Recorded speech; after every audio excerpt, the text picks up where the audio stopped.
প্রতি নিঃশ্বাসে নাম তোমার লেখা আমার প্রভু দয়াময়। পুরো জীবন জুড়ে আমি গুনাহের পাহাড় উঁচু করে যাই। হুজুর এ কি করলেন আপনি? আপনি কি আর কোনো গান পেলেন না? ইসলামিক সঙ্গীত গাওয়ার কি আর কোনো কথা পান নাই আপনি? আপনি নিজে লিখতে পারেন না? একটা সিনেমার গান, একটা মুভির গান নকল করতে হবে এমন কিছু আছে? তাহলে আপনারা ভাবেন যে একটা মুভির গান যদি নকল করতে হয়, ঠিক আছে?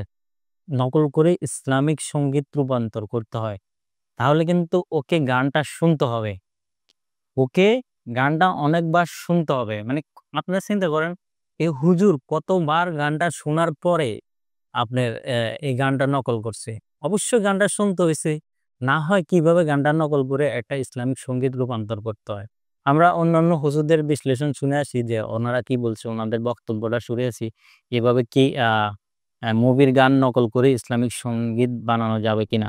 কিছু কিছু আমাদের লোকজন আছেন অমুক হিন্দি গান, তমুক বাংলা গান, ফেমাস গান, সেটার সাথে মানে কম্পেয়ার করে তারা সুন্দর ইসলামিক গান উপহার দিয়েছেন। মানে গান হিন্দি, তার সুরে তিনি পুরা লাইন বাই লাইন মিলিয়ে সুন্দর একটা ইসলামিক গান দিয়েছেন। ইসলাম এত বড় এতিম মিসকিনের দরবারে পৌঁছায় নাই যে ওই হিন্দি গানের সুর দিয়ে আপনারে গান বানান লাগবে। কিন্তু কোনো এক শিল্পীর নকল করা, কণ্ঠ নকল করা, যাতে মনে হয় যেন এই ফিল্মের সেই গানটাই গাইছে, এটা জায়েজ না।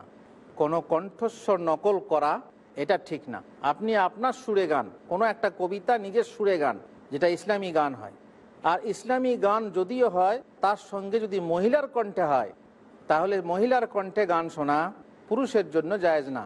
ও তো হিন্দি গানের সুরে গজল গাইলো, তাই না? যে বক্তা গায়, যারা গায় পৃথিবীতে, গোটা পৃথিবীতে, তো হিন্দি গান ও শুনেছে, নাইলে ওকে সুর কে দিল? আল্লাহ। ওই করেছে, ওই করেছে, ওকে বলেন। তাহলে হিন্দি গানের একটা সুর নিয়ে নিলাম আর কিছু আরবি কিছু কথা ঢুকিয়ে দিলাম, তাহলে কি মদের বোতলের সাথে পানি মিশানো হলো না? আলহামদুলিল্লাহ, আলমদের কাছে আমরা জানতে পারলাম যে এভাবে মুভির গান নকল করে ইসলামিক গান গাওয়া জায়েজ নেই। ইসলামিক গানে রূপান্তর করতে হয়, তাহলে অবশ্যই আপনাকে গানটা শুনতে হবে। আর গান শোনা, মিউজিক ব্যবহার করা ইসলামে একেবারে নিষিদ্ধ।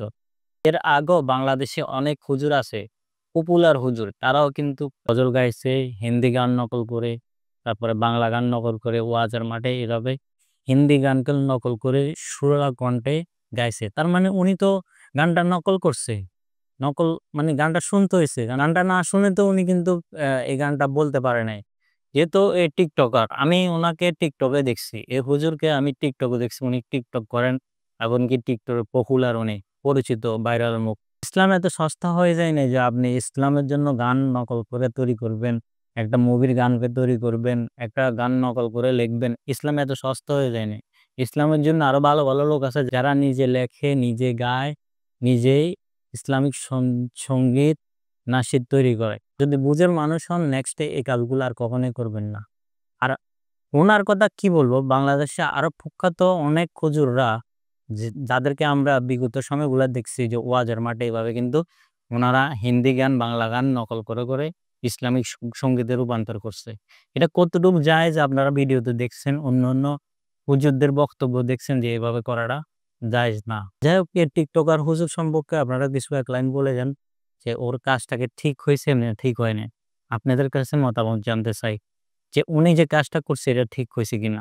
বিগত সময় যারা এই কাজগুলো করছে তাদের কাজগুলো ঠিক হয়েছে কিনা। এখন মানুষের জ্ঞান বৃদ্ধি হয়েছে, প্রযুক্তি উন্নত হয়েছে। এখন এই যুগে আসি যদি আপনারা পাগলামি করেন, এটা তো মেনে নেওয়া যায় না। পাগলামিরও একটা লিমিট আছে। ইসলামে অনেক ভালো ভালো লোক আছে, অধিক জ্ঞানী লোক, এসব পাগলামি তারা করে না। আপনাদের মতো কিছু বন্ড হুজুরদের কারণে আজ অন্য হুজুরদের বদনামে। তো আল্লাহ সবাইকে বুঝার তৌফিক দান দিক। আল্লাহ সবাইকে হেদায়েত দান করুক।